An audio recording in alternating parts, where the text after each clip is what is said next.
I have had the privilege over the years to have to sample cold beans from school meals and pot luncheon meat. It's a glamorous life in procurement, is all I can say. I also did wines and spirits for the convener, but we didn't get to sample that one. So it's interesting. It made you realise just the kind of spread of contracts and spread of different contractors that are needed in the public sector. About 8 years ago now, I got the opportunity to step out of that, and I now work with a small business development company called Intend. Really interesting for me because the sole purpose of Intend is working with suppliers to help them find tender opportunities, understand the process, put their bid plans together. And I suppose you kind of reap what you sow, because to be perfectly honest, I hadn't realised how difficult, nearly swore there, how difficult this whole process can be. I probably know more about procurement now than I did when I was doing the procurement on the other side of it. And at least it now gives me a chance, as I say, to work with suppliers and hopefully kind of help them really sell themselves, because that's what this process is all about at the end of the day, is selling yourself. Why you? There's got to be a winner on these things, as we all know. You can argue sometimes about the bureaucracy involved in it, and it is a difficult process to get through. It can be done. You sometimes need to suffer a bit of pain up front. Big lesson to me, and I've said this to every workshop that I've been to, as a supplier who lost a £2 million contract by 0.25 out of 100 in the scoring. Now, the scoring comes down to fractions on these things, and it just makes you realise what more could that company have said, what more could they have offered, what more could they have done that would have got them over that threshold. So part of what I'm going to talk about is a wee bit of a background to some of this stuff and how I think there are lots of opportunities which, you know, are maybe suppliers aren't aware of, and then having a quick look at bid plans to see if there's some areas there. I don't know it all. Hands up, I'm sorry, I can't give you this silver bullet as to how you're going to win these contracts. At the end of the day, if you don't have the capacity, experience, qualifications, or background, you're unlikely to get through the process. But what I thought would give you some hints, tips from my side of things, where I have seen suppliers lose out. Hopefully you get something out of this. I'm very aware that I'm taking your time up from a day like this, so I'm really keen to get something from it. If there's anything I gloss over, cover over, because I probably need to skip through some of the slides, I'll try and make some time at the end of it to speak to folks individually. Right, Supplier Development Programme. The kind of agenda I looked at, a wee bit about research in the market. I always think that if you write round councils, for example, or police, fire, whatever, they'll tell you go on Public Contract Scotland. Well, that's fine, you register for Public Contract Scotland, but is that it? Or how proactive are you about going in and looking for contacts and contracts? Making yourself known to the procurement guys, to the end users. Because a lot of this is about awareness, knowing from your side what's coming up, and from these procurement side, these guys knowing what you do. A wee bit about knowing your client, a bit about trying to put some structure into tendering. Because to be honest, there are still a lot of suppliers miss out, don't meet the closing date, don't have all the information pulled together. I mean, if these things come up every 4 years, you want to make the most of that opportunity. So a wee bit of structure just in terms of bid, no bid, or a bid plan, I think doesn't do any harm.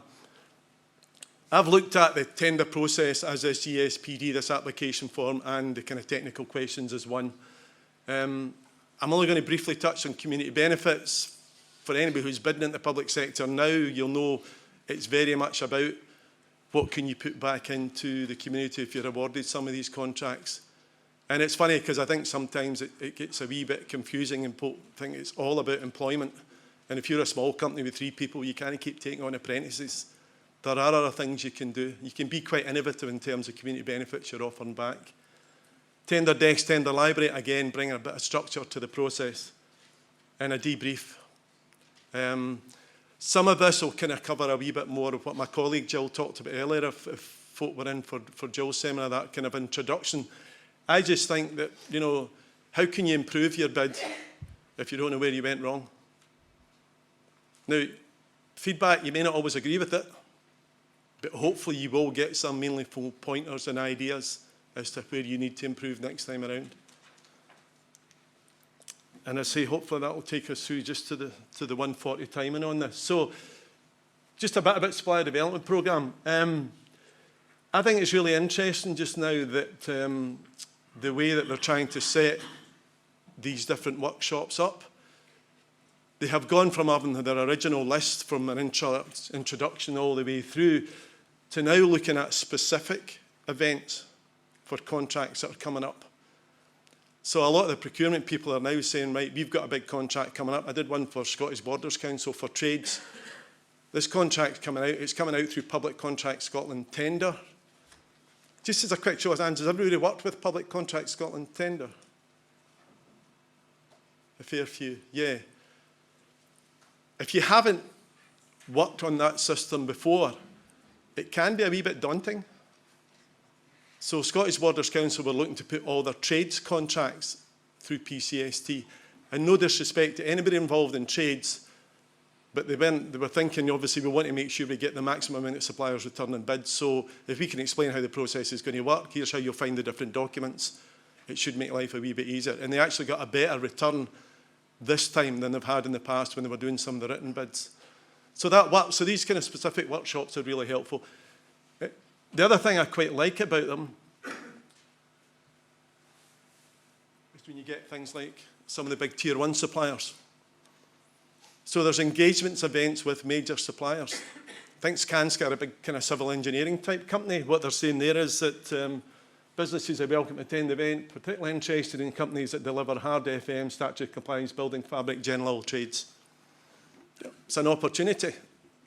You obviously, as a commercial organisation, have to decide who you want to work with. But these opportunities are appearing on there. So it's not just about how to work PCS, how to work PCST. There are real opportunities potentially for some of these big Tier 1 suppliers. Within Public Contract Scotland as well, there is an area where you can actually show subcontracts only. Now, Scottish Government has actually issued a procurement notice earlier this year encouraging all of the procurement people, when they're doing construction-type contracts, to try and get their main contractor to advertise sub-opportunities through PCS. So hopefully you might see even more of a flow of opportunities coming through that system as well. But if you tick on that, include subcontract only, that's where these things will come up. So again, it's using that system. I just took a snapshot of it the other day, who's on it. So these are all speculative, so presumably these are companies who are bidding for public sector work, and if they win it, they're looking for subbies to do some of the work with it. You'll know these companies better than I. Torwood just happens to be out beside me, so I'd be quite interested to see who wins that one. But yeah, as I say, different opportunities there. PCS, sit back waiting it coming to you, or go in and search it and have a look for more information. Search for buyers, I think Jill talked about this one this morning. Yeah, go into PCS, search for buyers. There are, according to the records there, 1,539 organisations listed to advertise their contracts in PCS. I have no idea who they all are, but that's a fair volume of, obviously, bodies putting tenders and contracts out. So, you know, if you typed in housing there, it should bring up a list of all the housing associations in Scotland. Again, it's how you use the system. Sit back and wait on that notice coming to you, or go in and work with the system and see what opportunities are there. Most of the notices that appear on that system will have a contact name, somebody involved in procurement. If you phoned Renfrewshire Council tomorrow and said, who do I speak to regarding the supply of lamps and tubes, good luck to you. I've been there. 20 minutes later, I end up back at the operator again. Whereas if you've got a procurement contact, at least you've got somebody to zero in on. If it's not them, is it your colleague? Who should I speak to? Where do I go? It's using the system, which best suits you. Renfrewshire Council Contracts Register. What contracts have they got on the go? We're better to go into their contracts register and find out. When's that contract for lamps and tubes coming up? Who did it last time? Can I phone them and maybe get a copy of an old tender? I'm sure they'll put a disclaimer on it and say, well, the new tender might not bear any relation to the old one. It's a start. It's probably not going to vary that widely. So it gives you a kind of heads up. Here's the type of information that we might need to pull together. Here's the accreditations they're looking for. Jill was talking this morning about I don't actually have the turnover.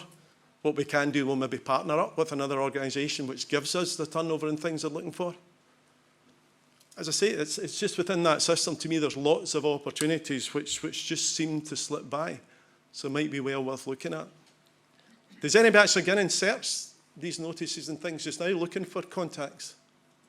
Yeah. Has it proved useful? Yeah. Good. There we go. I'm glad you said that. That's not a plan, by the way. That could have fallen right on its face, but thank you for that one. Yeah, I just think, as I say, as a starting point, what do you do with that system? Sit back and wait, or as he go in and absolutely be really proactive with it? So, contracts register.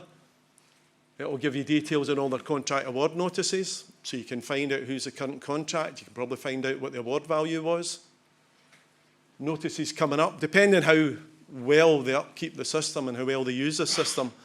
A lot of useful information in there. If it gives you future contract notices, so you know the big tender's coming out January, well, you know, let's start working on it now. Let's think what we might need to put this together.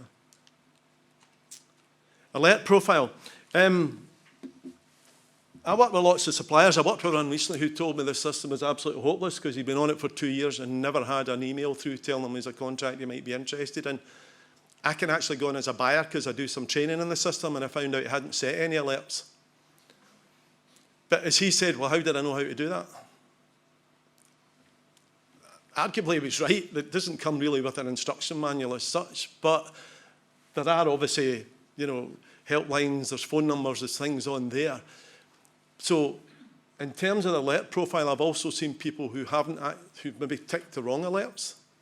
They've thought, because what you're trying to do is you're ticking the areas of business you think the council or police or fire are going to advertise it under. And sometimes it could be a mismatch. For example, would you think that a council would advertise the hire of lawnmowers under horticultural? You know, or would it be under vehicles, or would it be under hire of equipment? So you're trying to make sure you tick as many boxes as you can to make sure you at least find out about the opportunity. The alert profiles have just changed. Anybody who's on the system should have had an email through saying it's now going over to CPV, Common Procurement Vocabulary. What they have done through PCS, and I don't know how they've done it, they say they have mapped over everybody's original alerts to the new system. But at the end of the day, it's your responsibility to check. So worth going in and having a wee look just to make sure it's been mapped over correctly and make sure it's still the same alerts that you want to be included for in that system. The problem is if you tick too many, you'll probably at midnight every night have a whole long stream of emails coming through, but the converse of that is you might actually miss the one you've been waiting on for the last 3 years. So I would say, you know, get in and have a check, have a look at it. The profile, Jill talked about the profile and things this morning as well. I think within PCS as well, it's interesting. I don't know in terms of some housekeeping with it. I've worked with lots of suppliers who the main contact in PCS for their company no longer works there. So if a buyer, for example, is going to send a quick quote, a direct invite out, they're probably going to send it to the first person listed for that company. And if it gets a bounce back, should they take the time and effort sending it to somebody else? Possibly not. You just want to make sure, as I say, that it's as up to date as it can be. That profile is a CV for you as an organisation. When did you set it up? 3-4 years ago? Are you still doing the same things you were 3-4 years ago? Do you have new accreditations? Do you have new skills? Do you have new qualifications? You know, it's there. That's what the buyers are looking at. So you want to try and make sure that's as up to date as it can be. Just some lists on that, obviously, just in terms of where you can go to for, if it's only PCS. Contracts Finder is contracts over £10,000.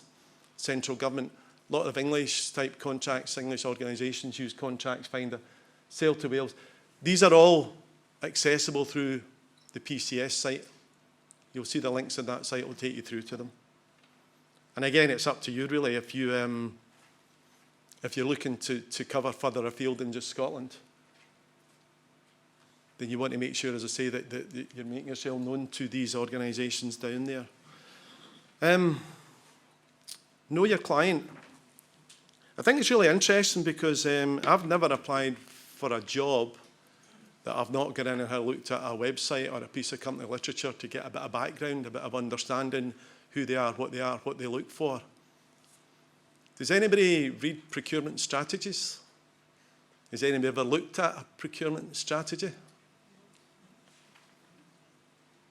You know, you're bidding into example of that one there of City of Glasgow.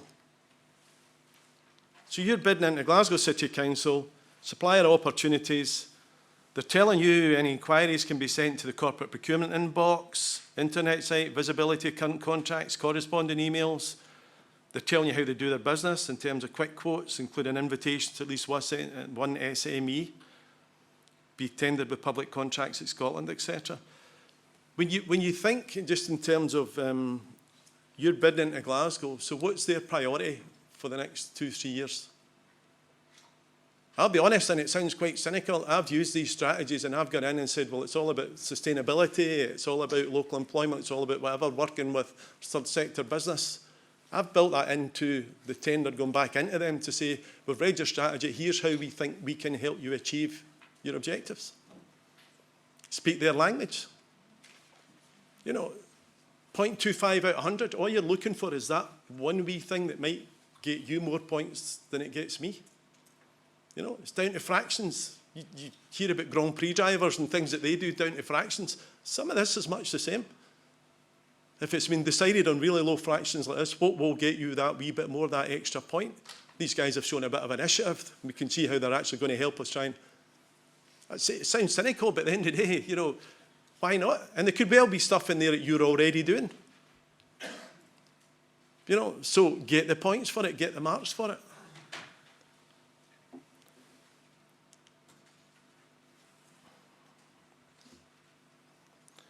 This is where I talked a wee bit about structure. I think when you look at these things, you can get caught up in the emotion a wee bit.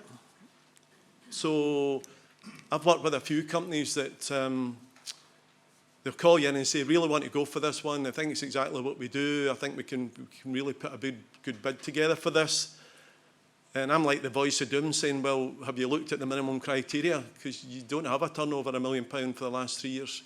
But surely they'll not really bother about that. Well, they should, because that's one of their conditions here. And if they gave it to you, and I'm a company who did have the £1 million, and thought, wait a minute, you know, you've broke your own rules here. You're taking somebody on board here that doesn't meet your own criteria. So, yeah, turnover qualifications, and again, that's where it can be interesting. Look at some of these notices. If you're looking to bid in for Renfrewshire Council, what are they asking for by and large? Are they always looking for an ISO 9001? Are they always looking for a construction line accreditation?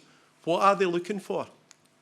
And then if you're ultimately you want to go for Renfrewshire Council, you need to decide as a commercial decision, yeah, we're going to spend the money, the time and effort, we're going to go for this ISO 9001 because that's what we need to get in. Divided into lots. Some of these big framework contracts now, to try and open them up to SMEs, legally in some of the big frameworks, they should be split into lots, or the procurement people have to justify why not. So you might not be able to do, say it was a protective clothing, everything from boots and gloves and goggles to hats, shoes, a lot. You might not be able to do all of it, but you might be able to do some of it. So have a look and see if it may be split into lots. If it's not split into lots and they're looking for somebody doing everything, then you need to decide, do we widen our product ranges here? Do we work with other suppliers? Or basically, you know, do we have to say this is not one for us? Cost of tendering. I don't know if you've ever sat down and worked out for those who tender how many hours you put into one of these things. Yeah, I can see a few heads nodding. You've obviously burnt the midnight oil like I have, yeah.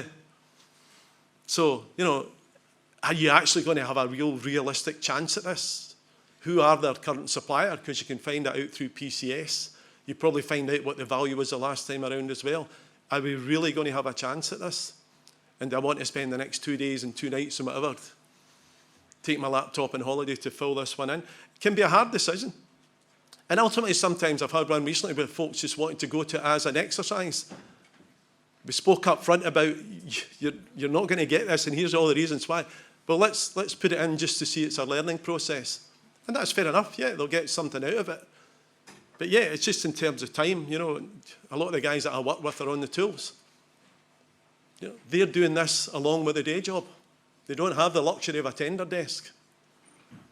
So it's hard going just to try and spare the time and the effort to do it. Track record with a client, the right fit for your business. Yeah, I mean, it's standard stuff. As I say, I think it's just bringing a bit of structure into the process rather than something comes up, we're going to go for this. Sit down and kind of cold light a day. Is this really one that we can win? Or if we can't, what would we need to do? Would we need to have a SSIP, health and safety? Would we need to have a CHAS or something before we can go for it? If you do, then start that process straight away. A bid plan checklist. It may amaze you, but there's still quite a large number of suppliers who don't get their bids in time. So having burnt the midnight oil, having spent whatever 2-3 days putting a bid together to then not even pass go is pretty brutal. And especially if you've got 2-3 tenders on the go and you're relying on other people giving you information, you know, I think a checklist can be really helpful. What's the deadline for the tender docs or the ESPD submission? What's the deadline for asking questions? Because you want to make sure you've read all that literature. Otherwise, it's usually a week before there's a deadline. You can't ask questions after that. So if you want to, you know, if there's anything you want to clarify, more information needed, what is that deadline? You don't want to keep going back to the notice to have to find out you've missed it by a day. What's the tender system? Is it PCS? Is it PCST? What's the anticipated award date? What's the contract start date? Yeah, just kind of keeping a system, some kind of system in place. They say a lot of this, to be honest, is not rocket science. You guys are probably doing a lot of this stuff anyway. I think it's sometimes just trying to bring a wee bit of formal structure to it.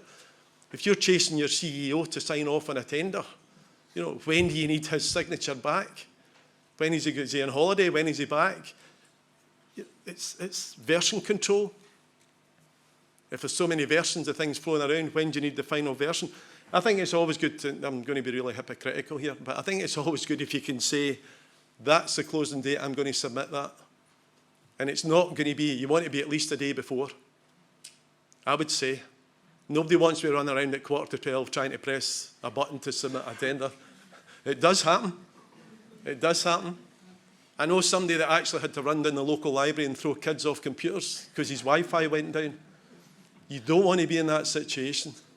You know, if it's something pretty crucial to the company, which I would imagine it is if you spent the time and effort going for this, as much as you can, set a checklist, set a deadline. We must have this in. And obviously give yourself a bit of contingency, because if you're waiting on somebody providing you new information or prices, they're probably going to be late. But yeah, get a bit of structure into the process. Know the systems. PCST, a lot of people are obviously will be working with that now.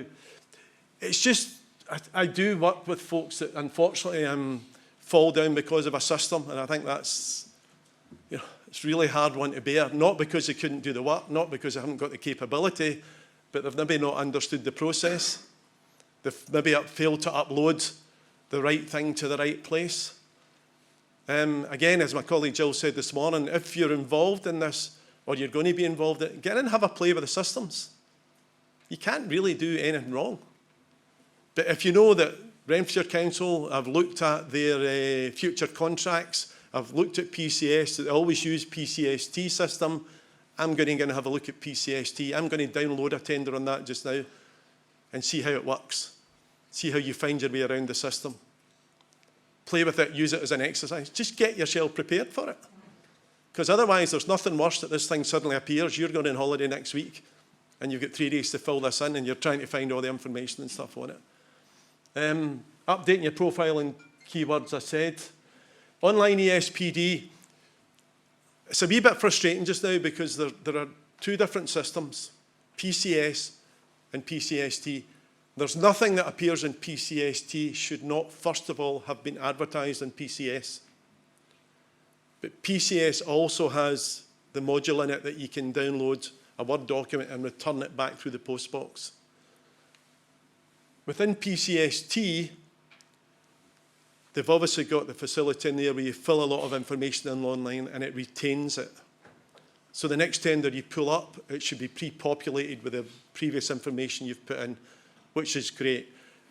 they've tried to do within PCS, create an online module as well, which is there. The problem is that sometimes, I've got one just now where it's still the hard copy ESPD, otherwise it's an online module. The way it's set up, and I've worked with a couple of companies who've downloaded the hard copy documents, filled them in, went to submit them through the post box, and it then flashes up, you haven't filled in the online ESPD, you can't submit. And again, if that's at 11:45, that's not where you want to be. So just be aware if you're looking at a tender on PCS, there may be an ESPD hard copy. If there's not, there's probably an online version. And you can actually store documents and things in the online version. So it's quite useful, but it's just getting comfortable with the system and knowing where to find it. Yeah. Asking questions is a big one on this, on both these systems. I've worked with suppliers who said, we don't want to ask the question because they'll think, we're not capable of doing the work if we ask the question. I'm saying, well, we're looking at a question here which is worth 5%, and we're kind of second guessing what they want. Do you want to take the risk? Or I'm happy to look stupid and ask the question, because I think, if you're not sure about it, ask the question. It's too important, it's too crucial to maybe get it wrong and go down the wrong track. Some of these tenders aren't that clear. I'm sure you've maybe looked at some of these things yourself and thought, I don't think that's right, or I don't actually understand what they're looking for. If you're not sure about anything, ask the question.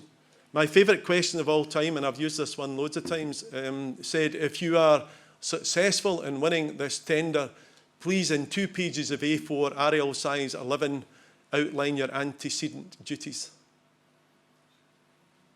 So, want to guess what your antecedent duty is?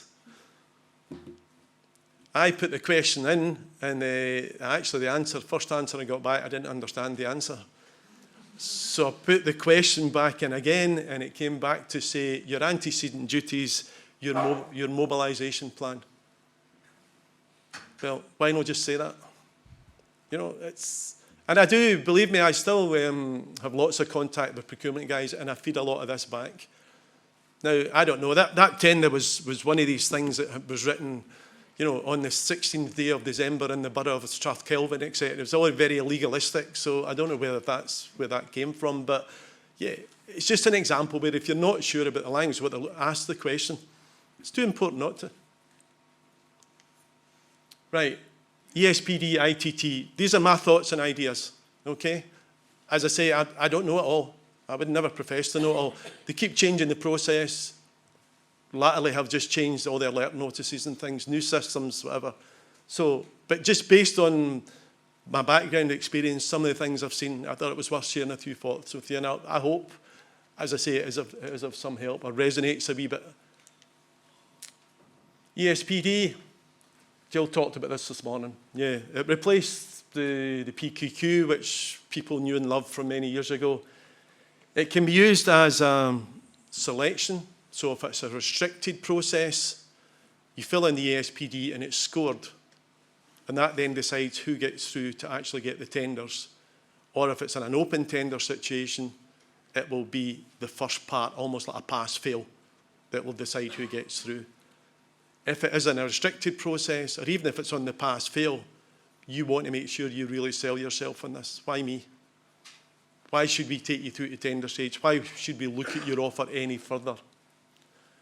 It is backwards looking, so this ESPD should always be about you as an organisation. What's your experience? What's your background? What's your tools, plant and equipment? What's your insurances, turnover? All sorts of stuff about you as an organisation. They are now using, on occasions, they're using kind of financial indexes. You'll see in the notice that we're going to do an Equifax on you or a Dun & Bradstreet, and you must score a such and such or above. I've worked with a couple of companies who've been ruled out at that stage because they didn't meet whatever that criteria were. When they went back to Dun & Bradstreet or Equifax, however it was, they found out that they were working on old information because that's all that had been supplied. Got them new accounts and things, and they did come up to meet that. So if you see something like that in a notice, it's worth just checking what would Equifax or somebody be saying about you right now, because it could rule you out straight away. And I say it might be old information, there might be a situation where you spent a lot of money last year on new facilities, new equipment, new plant, new materials. So it maybe shows a wee dip in profits and things, but it's worth checking out just to make sure. Backwards looking, as I say, the contract notice in the PCS, the way this works, should have all the mandatory stuff in there. It should, sometimes it actually appears in the tender, but there should be a lot of information in there which gives you the kind of mandatory stuff that you need. ESPD, Jill used this slide this morning. I'll just touch on a couple of different aspects of it. Really, the examples of work, services, supply, and where it talks about plant and equipment. Okay?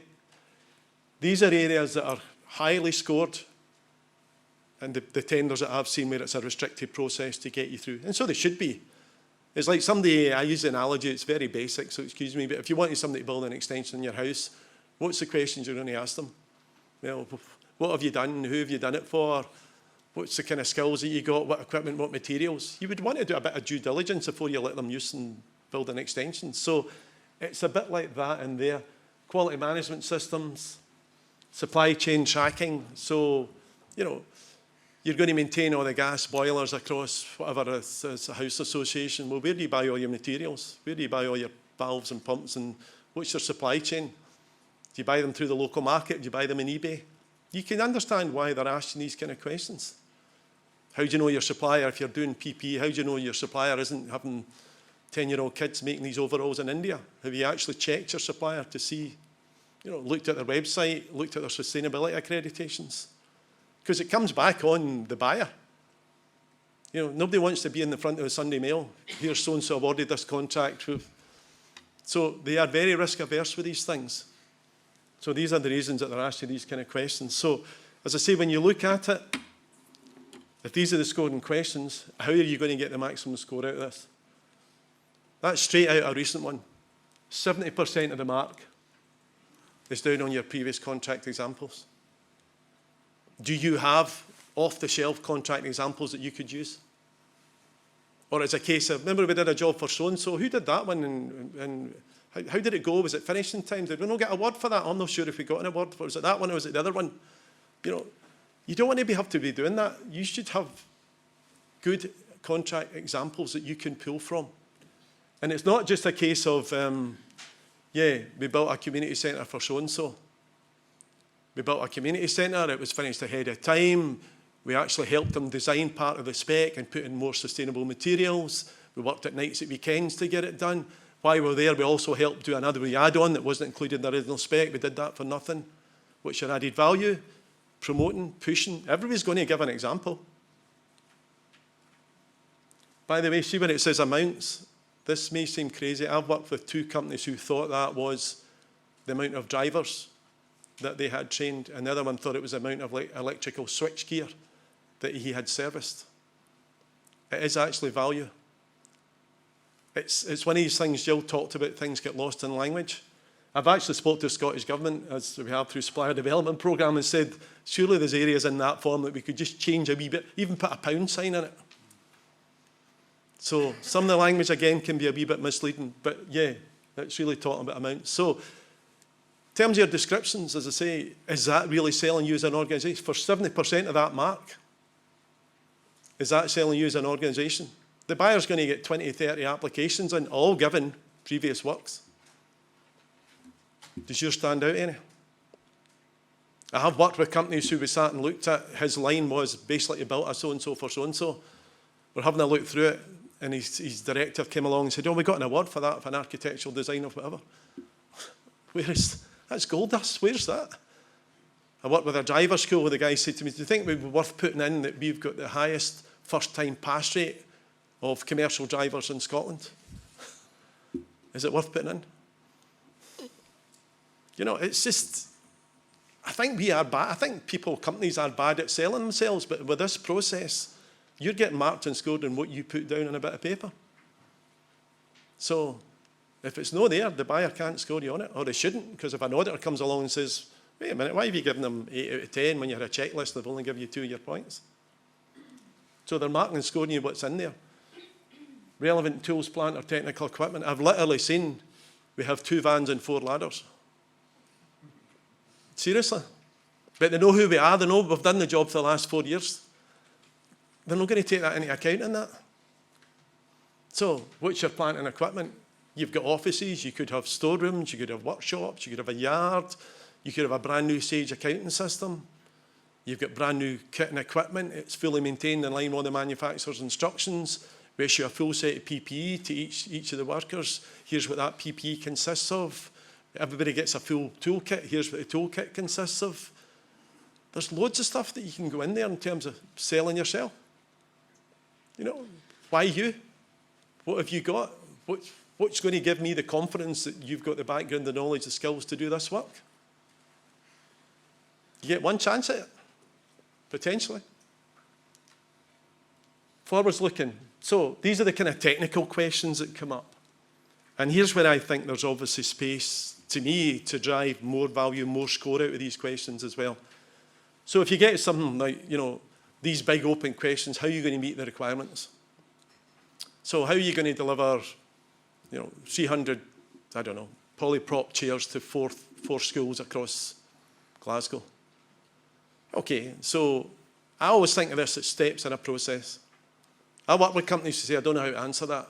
And then I'll sit down with them and they'll tell me step by step how they answer it. I'm saying, you just told me. So you think about how you're going to do it. So who's going to do it? You need to have a supply chain in place. How do you know your supply chain's not going to let you down? Because we speak to them every week. Once the order's placed, we get a date set. We'll chase it up, we'll push it, we'll make it there in time. Okay. So your chairs get arrived. Who does it? We appoint an account manager. Why have we appointed that account manager? He or she's got background in this. They've done it before. They've got knowledge, experience, whatever. Okay, that's great. In terms of performance, yeah, we have KPIs in place within the company. We measure all our performance. So we know this has been done because we've got project plans, we've got milestone dates in place. If we don't meet these dates, we don't meet our KPIs. Okay, any added value? Yeah, when we deliver this stuff, we'll take away all the waste, and environmental standards are we'll segregate the waste, we'll make sure it goes through recycling plant, whatever. Anything else added value? Yeah, we'll get somebody to come back within 2 weeks or a month just to check up how's that furniture going, how is it working for you, is there any problems, any issues? If there's any defects, we'll offer 5 years guarantee, we'll offer, you know, bang, bang, bang, bang, bang. It's not just how you're going to meet the requirements. Well, we've got a supplier and we'll deliver the chairs and you've got to really push and promote as much as you can how you're going to do this work, who's going to do it, how it's going to be covered, what's your risk plan. We've got more than one supplier in place, so if this supplier lets us down, with other suppliers we can go to. We've got a deputy account manager who's fully trained, can step in if the account manager takes ill or whatever. A lot of bases to cover, but there's a lot you could drive out of one question there. Implementation plan. What's your implementation plan? Why are they asking you that? Because they want to make sure that you're going to be in a state of readiness to hit the ground running when the contract starts. So what's your implementation plan? Well, first thing you'd want to do is as soon as you get the award notice through, when's that start date? Start working back from it. Let's get a programme in place. What do we need to do? Who's going to do it? How do we allocate the responsibilities? A lot of these things you can put down in chart detail, but you're just trying to give the buyers the confidence you've thought about this. And here's how we're absolutely sure that that furniture, whatever it is, will arrive at that date. It's all gone very quiet on me. So. But you can see just in terms of the detail that has to go into some of these things. You know, you're trying to make your bid stand out from everybody else's. So it could be done in a table form, could be done text is fine, but if you end up with 3 pages of solid text, that's a bit of a nightmare. So you're trying to break it up, you're trying to make it as easy as possible for the buyers to find that information. Business continuity planning, why are they asking that? Well, quite obviously, it could be a contract critical, could be school meals. Could be washroom services where if the bins and things aren't empty, there's a health and safety issue. What is your business continuity planning? What could affect your business? We've thought of all of these things and here's how we've covered them off. A risk plan, something like that you could attach to that kind of thing. Let's say you're just trying to give them real confidence that, hey, these guys are pretty switched on here, they thought of all this stuff. CPD training records of key personnel. We've asked for CVs before when I was doing purchasing, and every CV came in a different format. Straight away, I'm thinking, is this how these guys operate? You know, there's no structure within the organisation. There's nobody sat down and pulled together a neat one-page CV for all their key people. You're trying to get over to these buyers in terms of how organised you are here. If it's totally random like that, my first thoughts were, these guys aren't structured and organised. Is that how the relationship would be? Does everybody have company CVs?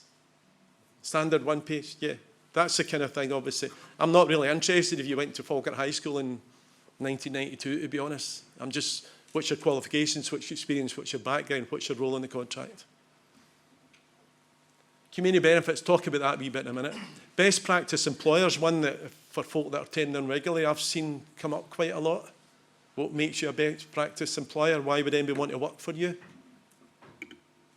Things like living wage is sometimes tied in with that, or it could be a separate question. But things like training, things like have you got a staff representative? Do you have a suggestions box? Do you have fixed contracts, fixed hours contracts rather than 0 hours contracts?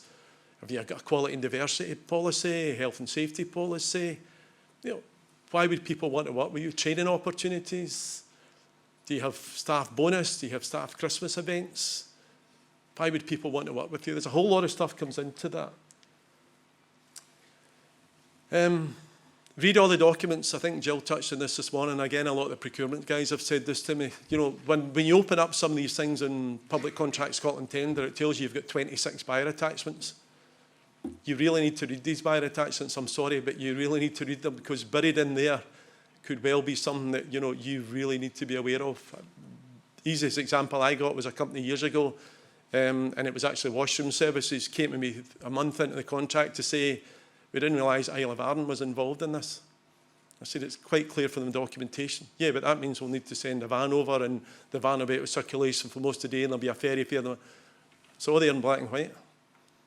Or again, spoke to someone recently, had a framework, 18 months into the framework, they wanted to apply for a price increase, and the buyer kindly referred them back to the terms and conditions, which said, we will consider any change in prices on the anniversary date of the commencement of the contract. So come back to us in 6 months' time because you missed the last anniversary date. You need to read all that information carefully. You need to understand the weightings. I still remember doing a higher history paper where I spent about 2 hours answering a question that was worth 5 marks because I knew it, and then realised all the big pointers were further down. Still managed to scrape through it, I don't know how, but again, structure.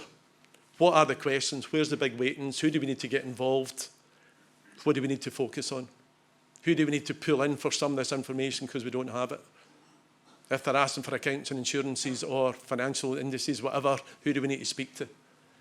Again, if you're using a team, a lot of organisations I work with kind of tender teams. Well, make sure everybody's clear, and that's where your kind of bid planner might come into it, what their roles are, when you need the information back.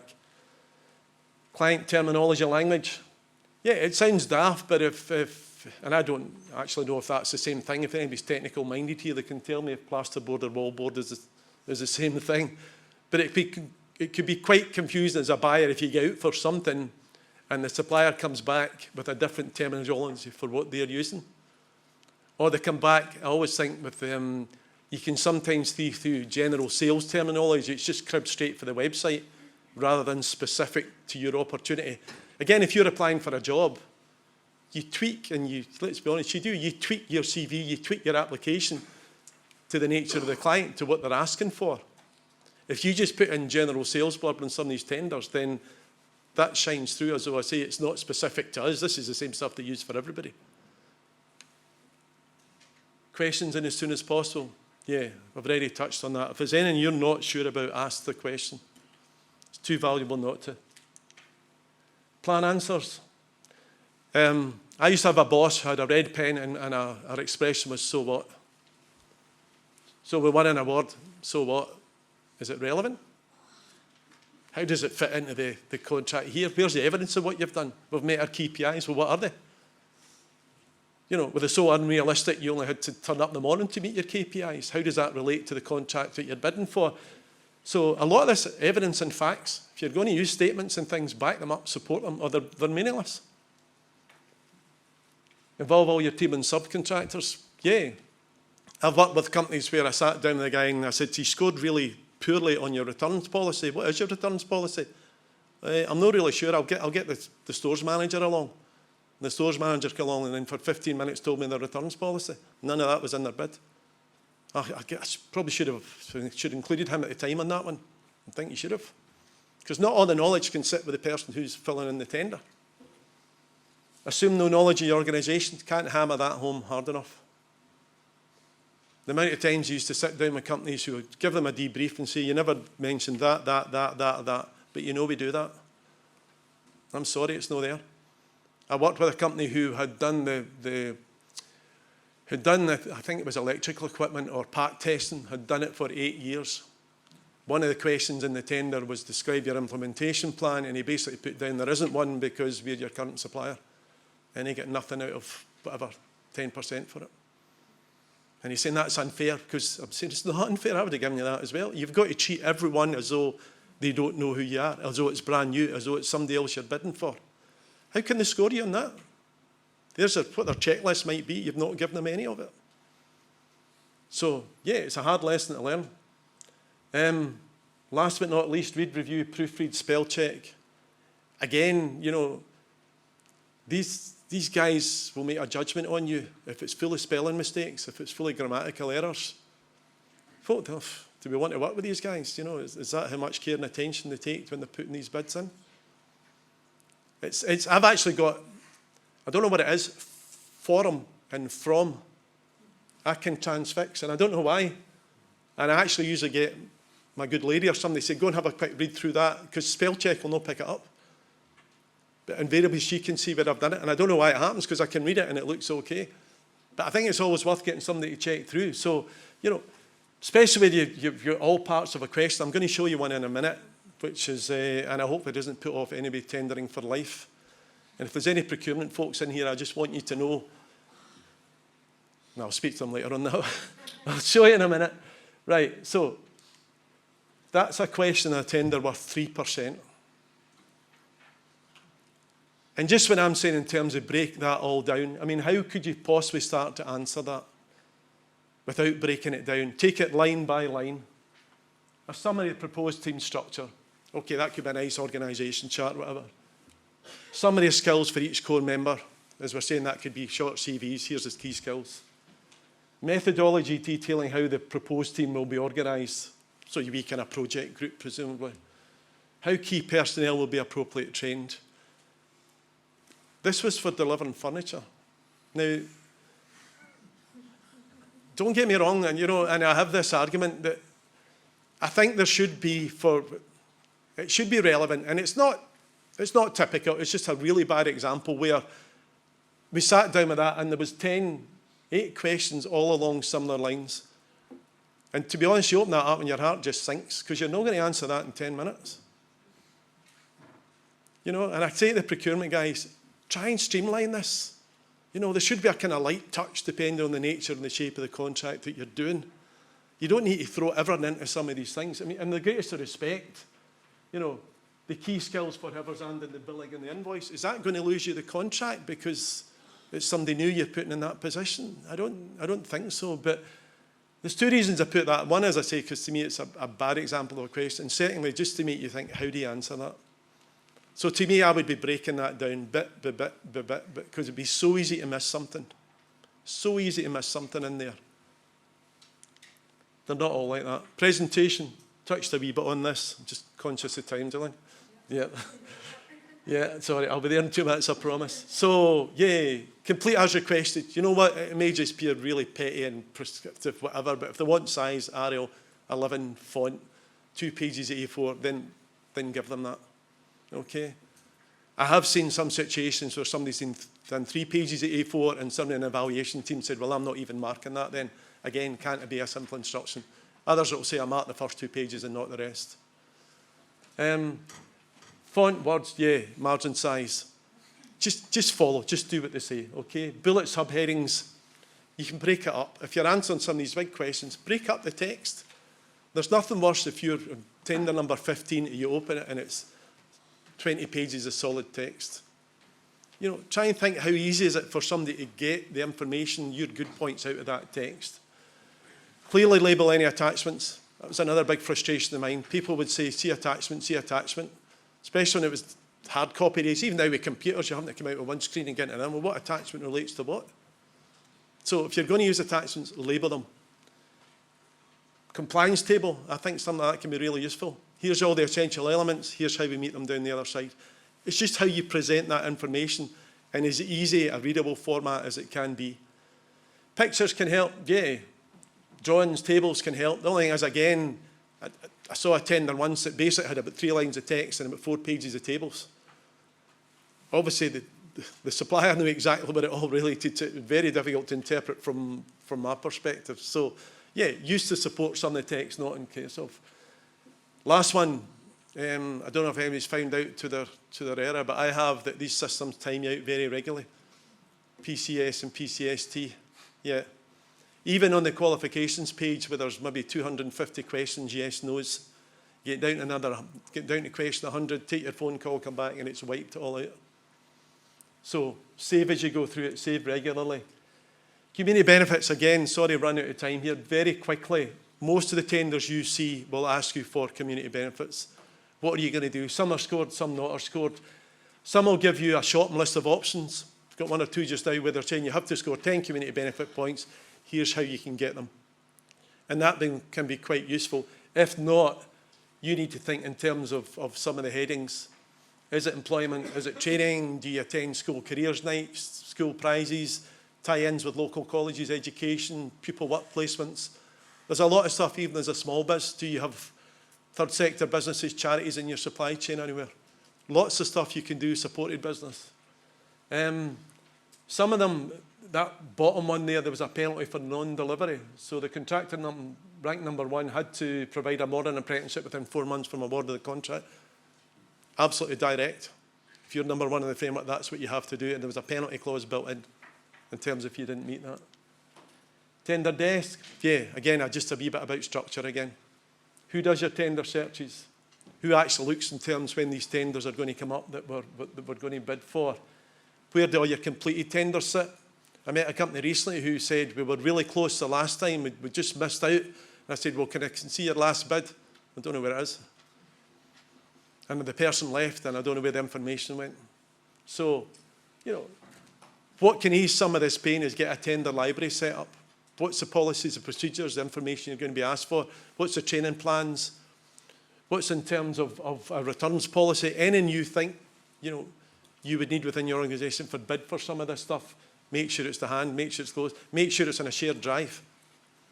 Because if somebody does leave with all that information and it goes with them, hey, you're starting from scratch again. Debriefing. You know, the very point at the start of this one was how do you improve your bid? Well, first of all, how do you know where you went wrong?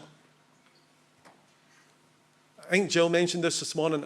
You know, you should always get a debrief.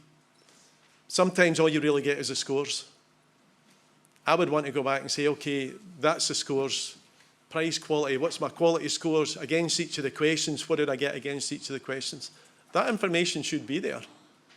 So, you know, the buyers have to mark and score all of this stuff. That information should be there. Where can I improve? I'm not asking you about the winning bid. I'm just asking you about my bid. So don't be put off. There are different rules depending on the value of some of these contracts. The higher value stuff, there's standstill periods and things.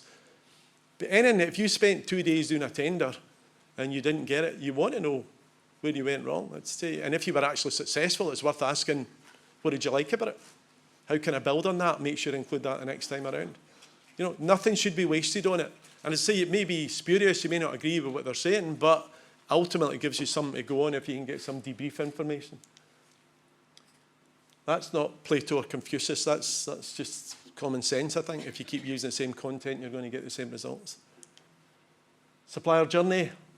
There is some helpful information out there if you're trying to understand the process, trying to demystify it a wee bit. The Supplier Journey has some useful information on it. There's also a Procurement Journey, which is a buyer's procedural manual. It can be interesting when you actually get into some of that stuff and see what they should be doing. And also through Supplier Development Programme, there's things like policy templates, information on safety schemes and procurement, these kind of organisations and things that can help you with your bidding in the future. Right, sorry for going on a bit and overrunning, Gillian. I'm not too bad.